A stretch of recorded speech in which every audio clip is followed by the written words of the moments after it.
퇴계TV입니다. 예, 오늘은 아주 그 귀한 손님을 모셨습니다. 아주 미남이시죠. 예. 저는 이제 각 방면에서 공부가 워낙 부족해서 훌륭한 분들의 이 공부 결과를 제가 한 공부인 것처럼 이렇게 각색하기를 참 좋아해요. 이게 일종의 선의의 표절인 셈인데요. 네. 서경에 보면 진목공이 전쟁에 지고 일장 연설하는 거. 그게 또 대학에 인용이 되어 있잖아요. 거기 보면 이런 구절이 있어요. 그 번역은 우리 한 박사가. 인지유기 사람이 가지고 있는 기능을 약기유지. 자신이 소유한 것처럼. 그렇지. 그리고 인지언성을 다른 사람의 뛰어난 점을 기심호지. 마음으로부터 좋아한다. 여러분 중요한 말이죠. 이게 정말 훌륭한 사람이고 그 남의 장점을 자기도 배워서 자기의 장점을 삼는 거. 근데 이 반대, 이와 완전히 반대가 있어요. 인지유기를 모질이 오지. 시기 질투에서 미워하고. 그리고 인지언성을 이 위지비부달. 다른 사람의 뛰어난 점을 이렇게 표현되지 못하도록. 맞아. 막아서 그냥 그 방해하는. 그런 이 두 종류의 인간이 있는데 저는 감히 앞에 속하는 인간이에요. 예, 우리 오늘 모신 초대 손님은 한재훈 박사입니다. 여러분, 한이라는 것이 이게 참 중요한 문제인데, 이 한이라는 것이 뭐냐면, 이 우물이죠, 물을 맑게 보호하기 위해서, 뭐, 똥사랑 이런 걸 못하게 하기 위해서 막아놓은 우물 난간 있잖아요. 이 우물 난간이 한이잖아요. 이건 의미를 확대해 보면 우물 속에 있는 사람들이 지식에 갈구하는, 지식에 목마르고 이런 이 사람들 혹은 백성들이라고 친다면 그 보호하는 역할을 하는 이게 우물 난간 한자잖아요. 그리고 또 이 제자는 있을 제자예요. 있을 제자고 훈자는 이 훈자는 제가 잘못 썼네요. 이거를 훈자는 흑토자죠. 그리고 이 훈자, 이 악기예요. 그러니까 이 훈자와 좀 여러분 글자가 어렵습니다만은 이건 지라 그리고 훈이라 그러는데 이 훈은 흙으로 만든 악기예요. 약간 이게 둥글게 부는 악기예요. 지는 피리, 젖대처럼 생긴 피리고 이 두 가지가 악기 중에 이 조화를 참 잘하는 금슬처럼 조화를 잘하는 그런 악기죠. 그리고 이게 훈이라는 이것은 뭐냐면 음악이잖아요. 근데 이 음악이라는 것이 이 예악이라는 것이 이 유학 문화의 핵심이잖아요. 유학 문화의 예악은 결국은 동전의 양면처럼 서로 떨어질 수 없는 것이죠. 여러분 뭐 공자가 말하는 인의 예지나 이런 것은 속에 있는 것이고 드러나는 것이 예악으로 나타나는 건데. 그러니까 이 한재훈 박사는 이름 자체가 벌써 예악을 공부하도록 되어 있는 이름이에요. 그리고 우리 이 깨우치지 못한 사람들을 깨우쳐주면서 우물 난간의 역할을 하는 이런 의미도 해석이 가능한 겁니다. 그런데 오늘 딱 한 박사를 보면 사람들이 우리 전통의 복식을 그대로 재현해서 입고 있으니까 멋있다 이렇게 볼 수도 있고 촌스러워 저렇게 뭐 젊은 사람이 저렇게 촌스럽게 이러냐 이렇게 볼 수 있잖아요. 그리고 요즘 보니까요 특히 이 처녀들이나 여성분들이 한복의 미를 새로 발견해가지고 한복을 완전히 생활복화하는 그런 엄청난 물결이 일어나고 있는 것 같아요. 우리 남성들도 그래 해야 돼서 생각돼요. 우선 거기에 대해서 한 말씀, 예약을 하는 한 박사가 이 복장에 대해서 한마디 좀 해주시면. 저는 이제 쭉 이렇게 한복을 입고 살아가는 이제 집안에서 태어나서 성장을 해서 저도 이제 쭉 한복을 입고 있는데 제가 어렸을 때만 하더라도 한복을 입고 그러면 아까 이제 선생님도 잠깐 우스갯처럼 말씀하셨지만 정말 촌스럽고 왜 저러고 지금 시대도 못 따라가게 또 어떤 나쁜 성질이 고약한 사람들은 마치 세근 행계라고 이런 식으로 그런 말도 들었습니다. 저도.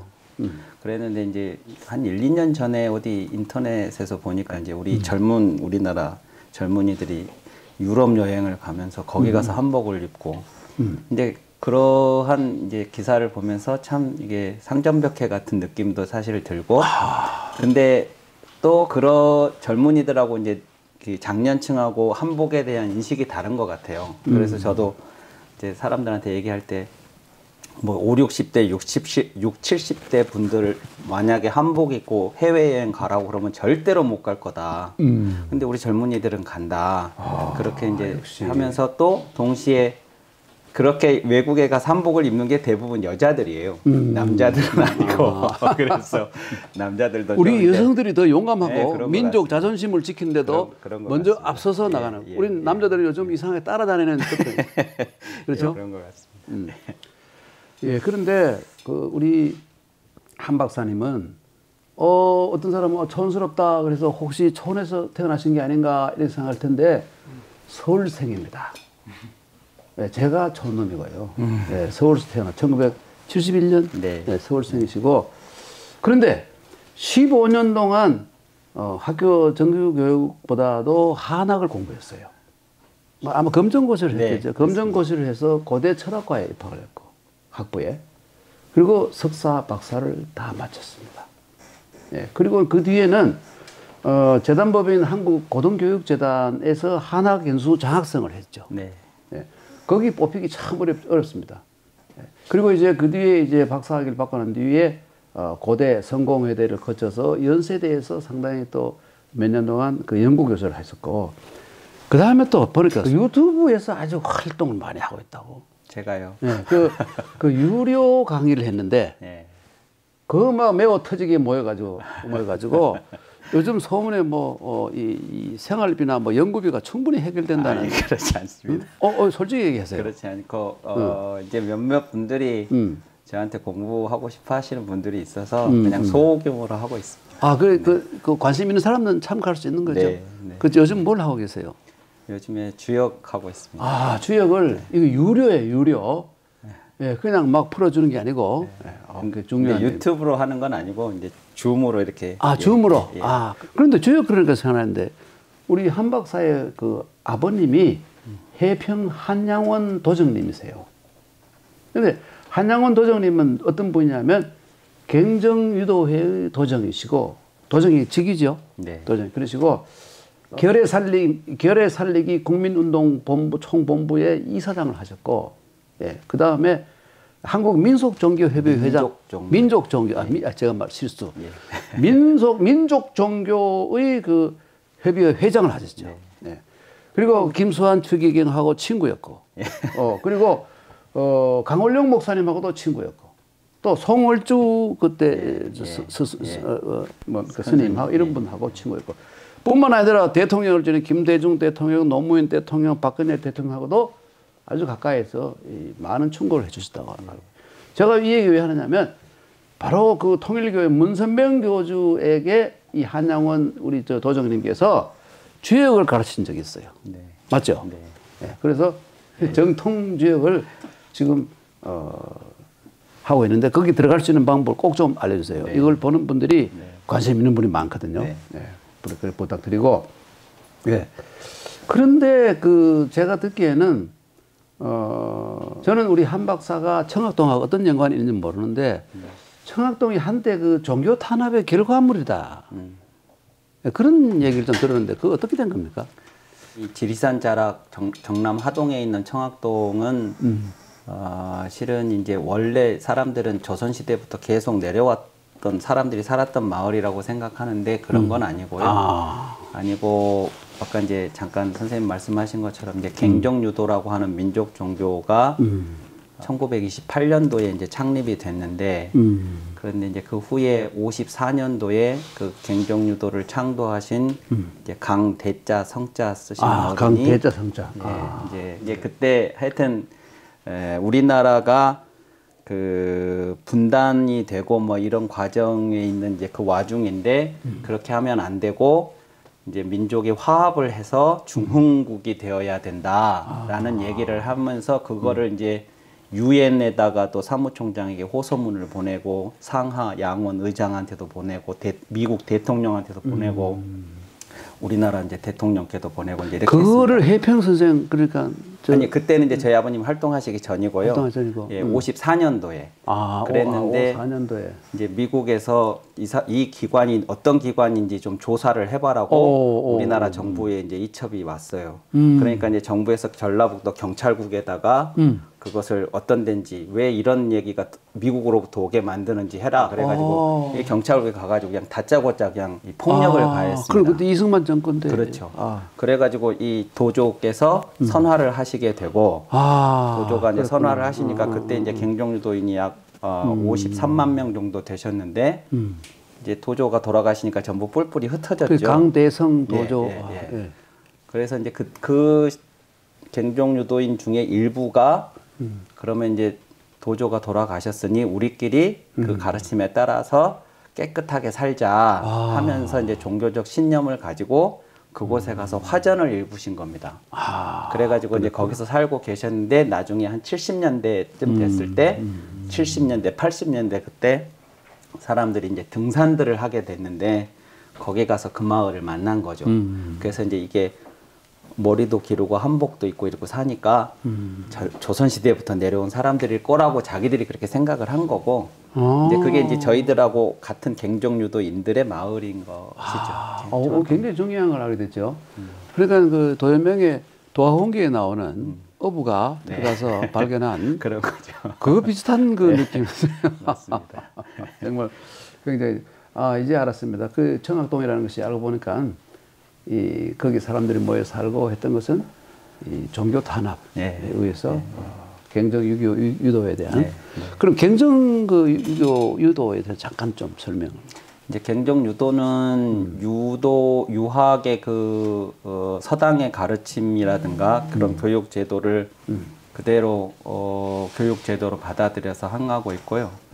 이제 단지 그 기존의 공자 맹자의 유학 그대로는 아니고 이제 유불선 뭐 이런 것들이 전부 외래에서 온 거잖아요. 근데 이제 그거를 받아들일 수 있었던 토양이 우리 안에 있었기 때문에 그게 우리나라에 이제 착근을 할 수가 있었던 것인 것처럼 이 기존에는 유불선이라든가 이런 가르침들이 다 따로따로였는데 이제는 그것이 다 하나가 되는 새로운 의미의 유도여야 된다 하는 것이 갱종유도입니다. 그 불선을 통섭하면서도 가운데에는 유도가 좀 참 중요한 일입니다.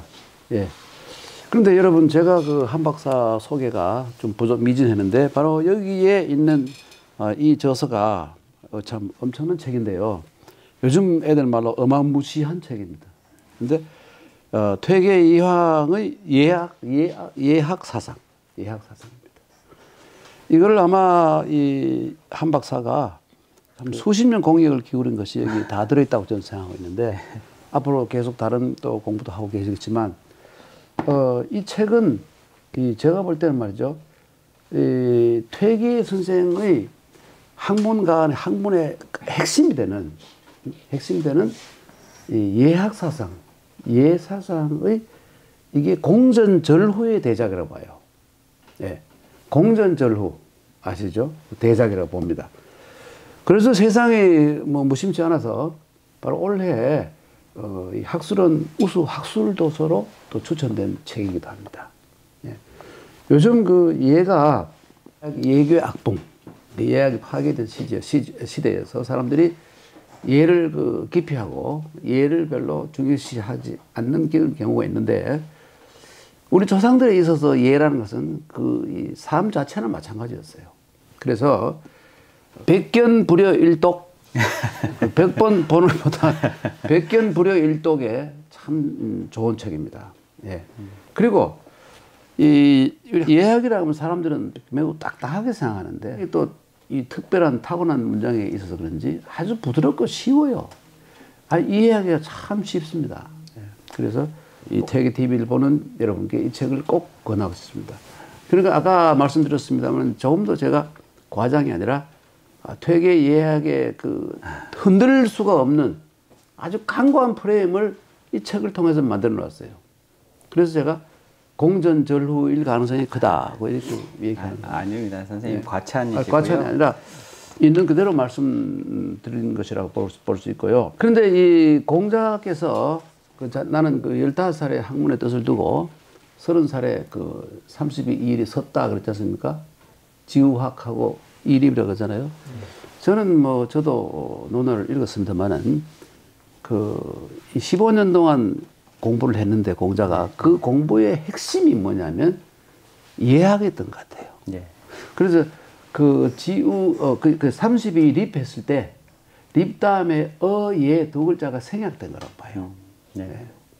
그래서 그 당시에 공부 중에는 다른 공부도 중요했지만 예학이 가장 중요한 것이고 그 이제 한 박사는 15년 동안 이제 어렸을 때 한문을 배우고 그 뒤에 다시 15년 동안 이제 이 공부를 해서 30살쯤 돼서 그 예학에 대해서 정말 깊은 이해를 가지고 통달을 했으니까 공자님께서 말씀하신 지학 그렇죠? 아닙니다.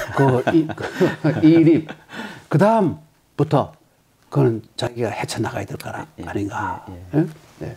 그러면 우선 그 이 책에 담겨 있는 그 핵심적인 주장, 그 좀 쉽게 설명해 주시면 고맙겠습니다. 아까 이제 선생님 말씀하신 것처럼 이 책은 제가 2012년도에 고려대학교 철학과에서 퇴계 예학 사상 연구로 박사 학위를 받았는데요.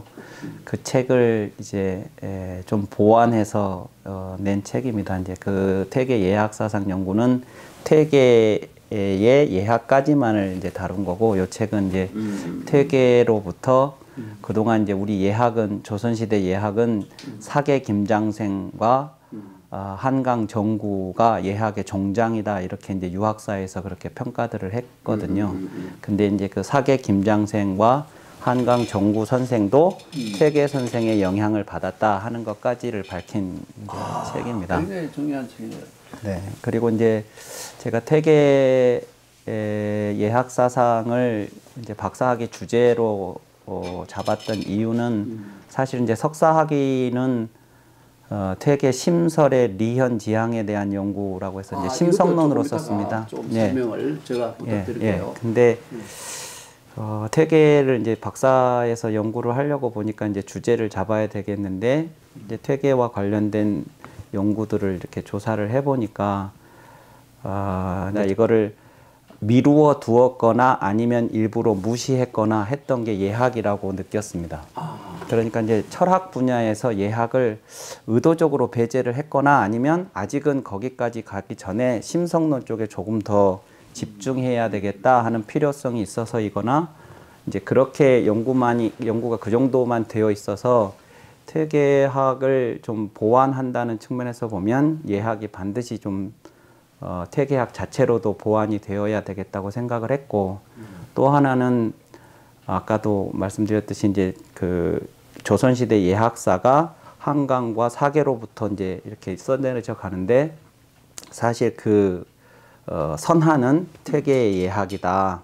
이제 퇴계 상제례 단문이라든가 사계 김장생 선생만 하더라도 의례문해라는 책 속에 퇴계 상제례 단문 변이라는 책을 따로 부록을 해놓고 있거든요. 그러니까 퇴계의 예학이 사계가 사계의 예학을 할 때 기본 출발점이었고 그것에 대한 문제의식과 자신의 해답을 찾아가는 과정. 근데 그것이 전부 또 틀렸다고 한 것도 아닙니다. 그 변이를 보면. 그러니까 50% 이상은 퇴계 선생의 예설을 받아들이고 몇 조목들에 대해서 이제 이건 좀 문제가 있는 것 같다고 이의를 제기하고 이제 그런 건데, 그래서 이제 저는 이거를 퇴계 예학에 대한 비판적 계승이다 이렇게 했고, 이제 한강 정구 선생 같은 경우에는 이제 퇴계 선생이 이제 예학의 정맥을 이은, 그래서 이제 이 두 개가 퇴계로부터 시작되어서 조선 예학을 형성했다 이렇게 해서 이제 그 구조를 그 선화를 밝혀주는 것도 이제 또 하나의 의미가 있는 작업이겠다 해서 이 주제를 잡게 됐습니다. 제가 그 좀 더 구체적인 문제에 대해서는 조금 이따 좀 더 여쭤보겠습니다만 우선 예의 그 예라는 것이 도대체 무엇인지 하는 예의 본질에 대해서 한 가지 제가 우리 뭐 예를 한자로 쓸 때는 이렇게 쓰지 않습니까? 이거는 신주를 뜻하고 원래 원래는 이게 큰 돌로 만든 재단이에요. 돌로 만든 재단이고 여기 소를 잡아 넣지 않습니까? 그 흘린 피예요. 이것이 이렇게 변하는데 그 결국 이것이 신이라든지 뭐 복이라든지 복지라든지 수많은 글자가 여기 관계되는 신하고 관계되잖아요. 근데 여기에다가 이런 뭔가 흙일 수도 있고 돌일 수도 있고 나무일 수도 있는 통을 해놓고 여기다가 옥을 가득 넣었어요. 근데 이 옥은 한 번 쓰고 버립니다. 두 번 쓰는 게 아니에요. 이 신에게 바친 것이기 때문에. 그리고 그만큼 신을 공경하는 것이죠. 그 밑에는 이것은 뭐냐면 이게 제기죠. 제기. 네, 어떤 사람은 이것을 뭐 복이라고 설명하는 사람이 있습니다만은 일반적으로 이것은 이렇게 생긴 네. 이 위에 뭐 조율 이슈 넣는 그 위에다가 이렇게 넣고 옥을 이렇게 넣어 제사 지낼 때 모양이죠, 그렇죠? 이게 예자잖아요. 네. 그래서 예라는 것은 결국은 신을 잘 모셔가지고 네. 신의 능력을 이뤄서 인간 사회의 복을 좀 비는 네. 원래 거기서 시작되는 거예요. 원래 처음에는. 그런데 후대로 내려오면 특히 공자가 참 위대한 점은 이거 신에 대한 경배도 되지만 인간에 대한 존중까지 내려오잖아요. 인간에 대한 존중. 그래서 공자가 위대한 점이 바로 거기에 있다고 그렇죠? 신인 합일 뭐 이런 정도까지 들어가는데 그런데 이 정말 이게 중요한 것이 왜 요즘은 예라는 것이 완전히 그 사람들이 기피하고 예를 따지면 아주 뭐 꼴통 보수 뭐 혹은 또 뭐라고 부르는 거 있잖아요. 좀 젊은 사람들이 어떻게 이렇게 됐을까요? 그건 사실 좀 몇 단계 내려와야 되는데 제가 이 책 쓰면서 이제 퇴계 예학 사상만 가지고 쓸 수가 없어서 퇴계가 왜 이렇게 예를 중요하게 생각을 했을까를 이제 찾지 않으면 안 됐고 그러다 보니까 성리학의 예는 뭔지 성리학의 예 이전에 그럼 공자의 예는 뭔지 그 이전의 예는 뭔지를 알지 않으면은 이게 얘기가 안 되는 것 같아서 이제 퇴계 예학의 내원이라고 그래가지고 한 챕터를 이제 그 부분을 썼는데요. 그러니까 선생님 말씀하신 것처럼 예는 원래 시작이 이제 제사 문화에서 시작이 된 건데 그 제사 문화라는 게 다름이 아니라 하늘의 뜻을 알고 하늘의 뜻을 실현하고 싶은 사람들의 이제 그 욕구가 그런 형식으로 만들어진 것이었고 어떻게 하늘의 뜻에 어긋나지 않게 살 것인가 하는 것을 이제 찾고 싶어 했던 것 같아요. 근데 그게 이제 주나라 때 내려오면 덕이라는 글자와 저 예가 만나서 그 하늘의 뜻을 안다고 하는 게 또 하늘의 뜻을 정치에 반영한다고 하는 게 제사를 잘 지낸다고 되는 게 아니고 하늘의 뜻은 백성들에게서 읽어내야 된다. 그러면서 백성들의 마음에 다가갈 수 있는 임금 자신이 그런 주체가 되어야 하고 실천해야만 민심을 얻을 수가 있고 민심을 얻어야 천심을 얻고 그래야 천명을 보존할 수 있다. 해서 이제 덕치와 예치 문화가 주나라 때 만들어지게 되는데 춘추 전국시대에 내려오면 그 문화가 파괴가 되는 거죠. 그게 말하자면 소위 주례의 정신인데 그걸 예괴 악봉이라고. 네, 그걸 이제 공자가 예괴 악봉이라고 이제 그렇게 비판을 하면서 논어에서도 제가 이제 논어 혹시 강의하면 그런 말씀 드리는데 공자 철학이나 사상에서 핵심을 인이라고 하지만 논어 어디에도 인이 붕괴됐다는 말은 없다. 전부 예가 붕괴됐다고 하고 계시를 비판할 때도 예에 대한 잘못을 지적을 하지 인이 어쩌다는 얘기는 하지 않는다. 그러니까 이제 공자의 문제의식은 예의 붕괴였는데 그 예의 붕괴라는 게 개인이 에티켓을 안 지킨다 그 정도가 아니라 지도층이 그 예라고 하는 규범을 스스로 내면화하고 그래서 덕을 형성하고 그 덕을 가지고 백성들을 다스리고자 하는 그 정치 문화, 사회 규범이 붕괴됐다는 얘기인데 그 문제의식에서 이제 유학이 태동했다고 보는 거고요. 저는 그렇게 보고 그 다음에 이제 성리학은 그것을 좀 더 형이상학하고 연결시켜서 이제 천리의 젊은이고 인사의 의칙이다 이렇게 이제 주자가 정의를 참 어려운 말이에요. 네, 천리와 인사를 이제 같은 규범 안에 예라는 개념 안에서 그것을 다시 소화를 하려고 하는 이제 뭐 실천 규범이나 행위 양식뿐만 아니라 철학 자체도 예를 빼고는 논의하기가 어렵다. 그건 큰 공백을 하나를 남겨놓는 거다. 그렇게 생각을 합니다.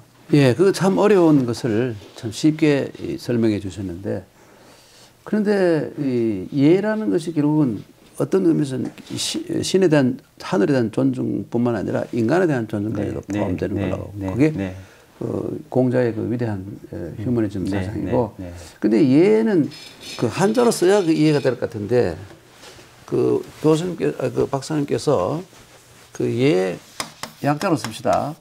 예의가 있고, 예의, 또 예의가 있다. 그렇죠? 예. 이렇게 말씀하시면서, 그리고 그 이 예의, 이것은 형식이고, 이것은 내용에 가깝고, 그러니까 공자님께서 자아에게 너는 소인류가 되지 말고 대인류가 되어라. 소인류가 되려면 이쪽으로 기우는 거고, 대인류가 되려면 이까지 다 같이 겸해야 된다. 그래서 이 유라는 것이 이 집례자, 그 사회, 그 이런 역할을 했는데, 거기서 그치지 말고 사람들의 정신, 마음까지도 순화시키고 이 정화시키는데까지 범위를 넓혀 나가야 될 것이다. 이렇게 참 구분을 해주셔서 참 감명 깊게 읽었어요. 그런데 결국은 뭐냐면 그 요즘 그 예라는 것이 사전적인 일본 의미가 사람으로서 마땅히 지켜야 할 도리 그러잖아요. 그런데 요즘은 도가 뭔지 리가 뭔지 실종된 시대가 아닌가 싶어요. 옛날에는 그 붕괴되는 시대라 그래요. 전국시대에는 예학이 붕괴됐다 그랬지만 춘추 말기나 요즘은 그게 아니라 아주 실종된 게 아닌가 이런 생각이 들어요. 그 점에 대해서는 어떻게 생각하시는지. 그러니까 이제 그게 우리 사회 같은 경우에는 이제 조선이라는 사회가 붕괴가 되고 그 이후에 자연스럽게 이제 우리 안에서 대체 세력이 나와서 그것을 이제 취사를 했었으면 조선의 그런 것들을 그게 아니라 그러면 이제 그게 자연스럽게 버릴 것은 버려지고 계승할 건 계승하고 이렇게 이제 갔을 텐데요. 뭐 공자가 말씀하실 때 은나라가 하나라를 그렇게 했고 주나라가 은나라를 그렇게 했고 그래서 인혁한 것이 이제 그 안에 다 들어있다 뭐 이렇게 말씀하신 것처럼 인수과 개혁 그런 것처럼 이제 했을 텐데 갑자기 이제 한 35년 이상 외부 세력에 의해서 이게 지배를 당하면서 그 이전을 전부 부정하라는 교육을 이제 받다 보니까 우리 전통 전체 일반에 대해서 부정적인 인식을 갖게 됐고 이제 갑자기 이제 다른 모델을 이식을 하면서 서구화된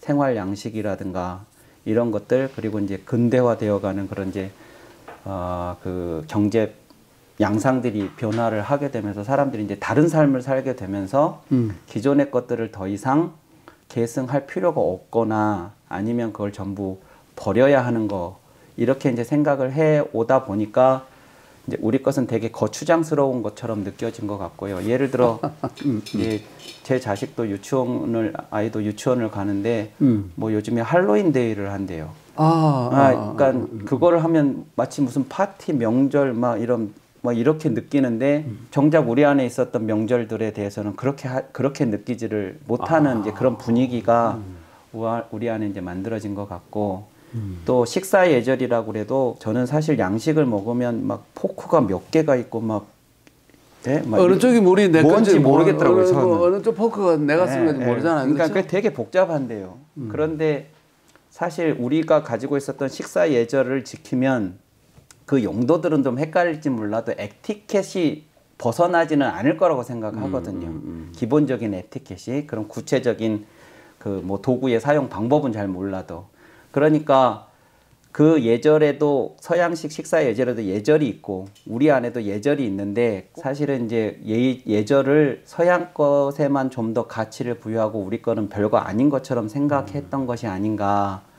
아까 이제 모두의 한복 얘기도 했지만 아마 조금 바뀌면 좀 시대가 조금 시간이 더 지나가면 아마 그런 부분도 우리 것에 대한 관심이 증진이 될 것이고 이제 그 과정에서 그러면 옛날 것 중에 버릴 것과 취할 것을 자동적으로 우리 안에서 이제 이렇게 구분을 하지 않을까 저는 그런 생각을 합니다.